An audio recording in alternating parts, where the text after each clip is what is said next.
stop making excuses. But anyways, so the job title, I guess you could say, that I'm trying to go for is art therapy, like art therapist. And I've been watching YouTube videos on like therapy sessions and like what an art therapy session looks like, just so I can, get a grasp of what it really is.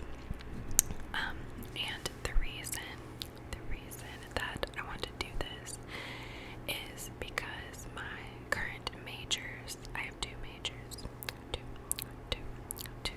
One is called Integrated Strategic Communication, and the acronym is ISC, and the pathway that I'm on is called Creative Advertising. So technically I could get a job and do that, but I personally don't really enjoy creating campaigns and like doing all the user research on like who's gonna use this product, like the target market, that kind of thing, who's your target audience, and doing research on that. Like, it depends what kind of mood I was in. Sometimes it would be okay and kind of fun a little bit, but other times I just was not feeling it at all, and I'm like, oh god, there's no way that I can sit in a desk and like do this as a career, And then my other major is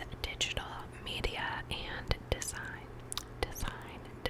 So with that, you are trained to do like the Photoshop programs.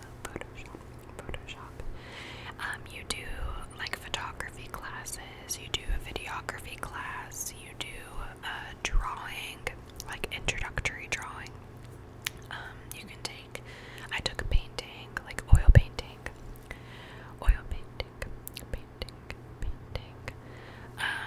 Print media, I actually really like, and I'm taking that again in the spring, but like the second series of the class, zine making, because I like to express myself and like make my own books. So I'm sticking with that. But technically that's not really digital media, because whenever you think of digital media, you think of marketing, advertising, like creating Photoshop related things. And I personally don't really like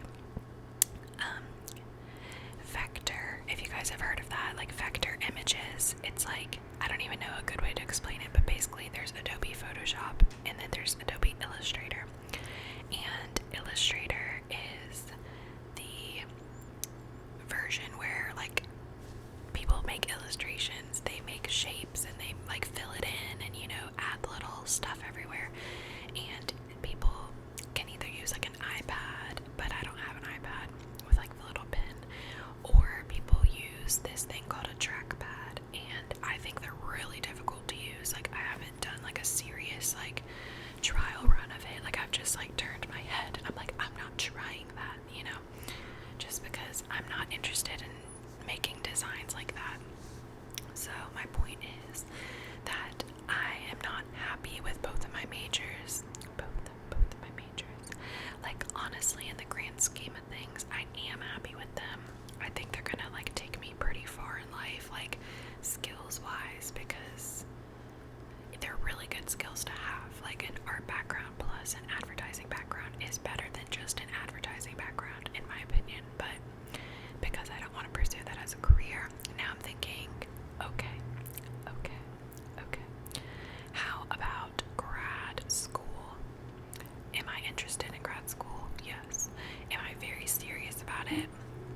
I'm on the fence, like truly 50-50, because part of me doesn't want to be a student for another like 3 to 4 years, and it's because like I know that there's certain classes within this major, this like art therapy major, that I know I'm gonna probably kind of suck at a little bit, because it's like terminology based and it's like a psychopathology or like something like that. So it's like recognizing different like mental illnesses and like medicines to help, and like just that kind of thing that you need a general knowledge of if you're going to be a counselor.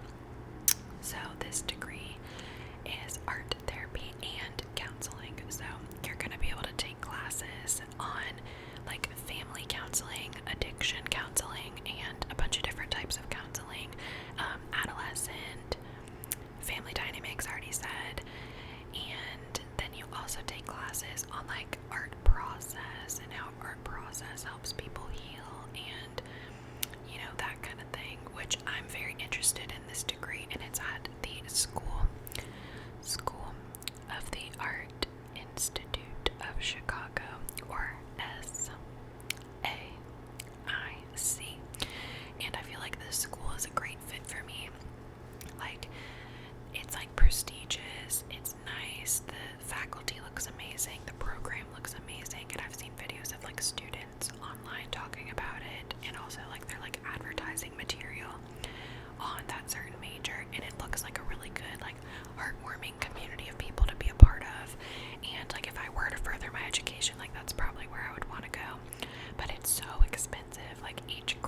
train thing, MARTA.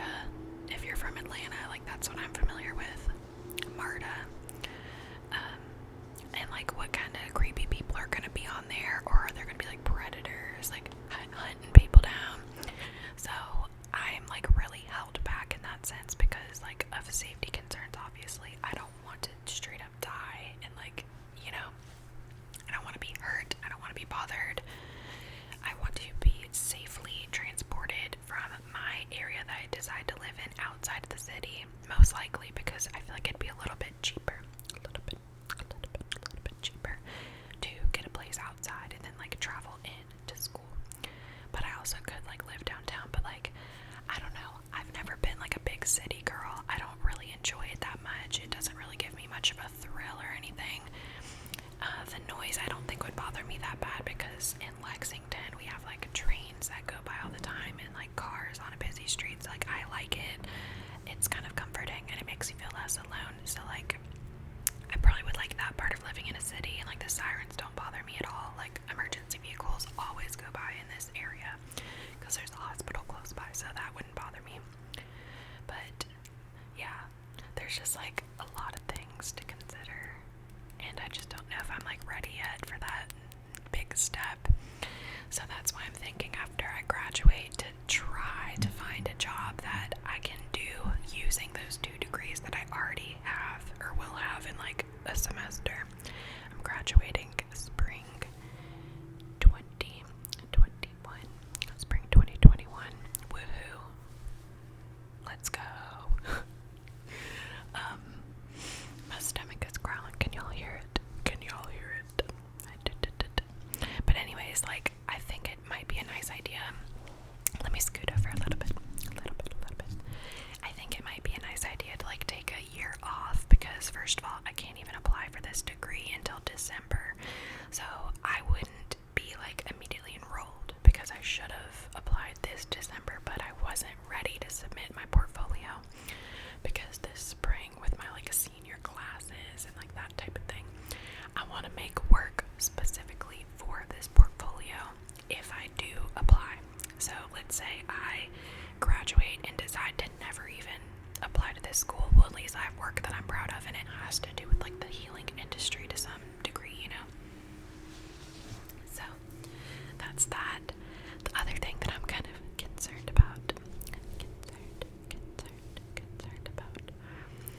is like actually talking to people in my office, and like what if I just get a client in and like their vibe is just really like, I don't know, I hate to be like, oh, they're so awkward, but sometimes it like makes you like secondhand hurt for them, and I just don't know like how I would deal in a situation like that, you know, or like if someone's like suicidal or something. Like I have had a best friend who committed suicide, so to me it's like oddly enough, it's not really that much of a trigger for me because she was so like not well off mentally, like for a very long time, that it kind of like makes sense why it did happen, you know.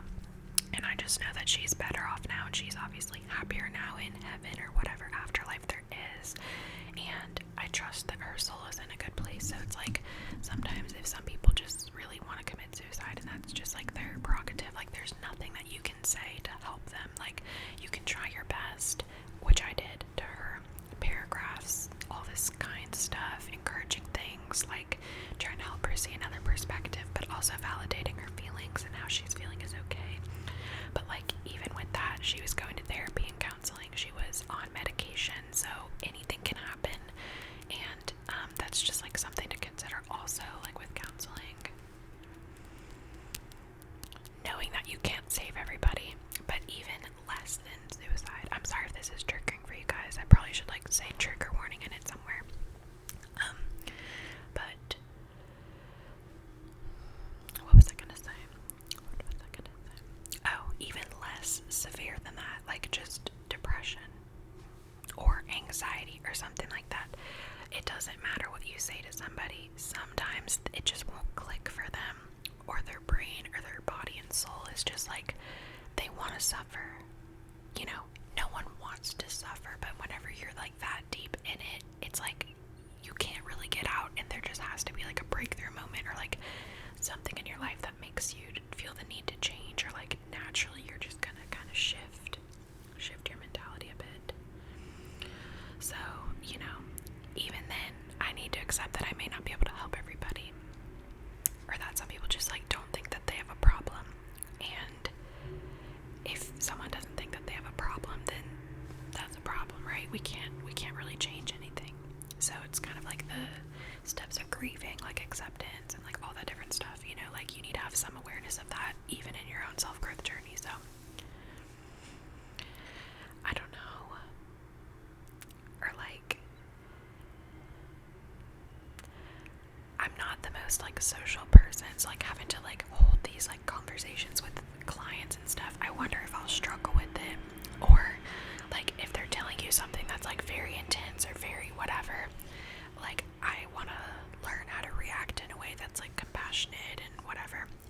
expression and as a form of healing, because like for me the art process itself is extremely helpful.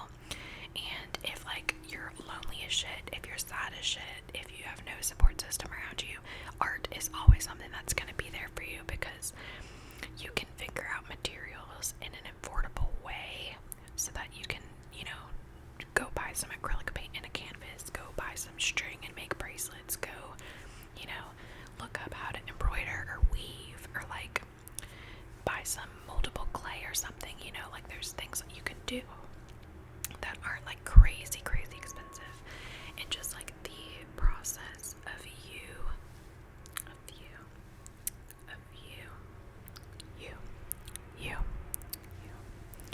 doing it is gonna be helpful. It's gonna be helpful. So yeah, that is my situation that I'm thinking about right now. I just wanted to update you guys and let you know like that I'm interested in like the therapy and counseling kind of world. And I'm actually going to make a segment on this channel called I haven't decided the title yet, but it's gonna be like ASMR therapy. And on each session there's going to be a specific there's going to be a specific topic for us to talk about. I already made one kind of like unofficially though, like this video though inspired me. It's my one that I made about being bored and feeling lonely, like experiencing the feeling of loneliness. So I will link that video down below. It's kind of like an unofficial not art therapy, it's an unofficial therapy video. But if you guys like that format, the ones that I'm going to make in the future are going to be similar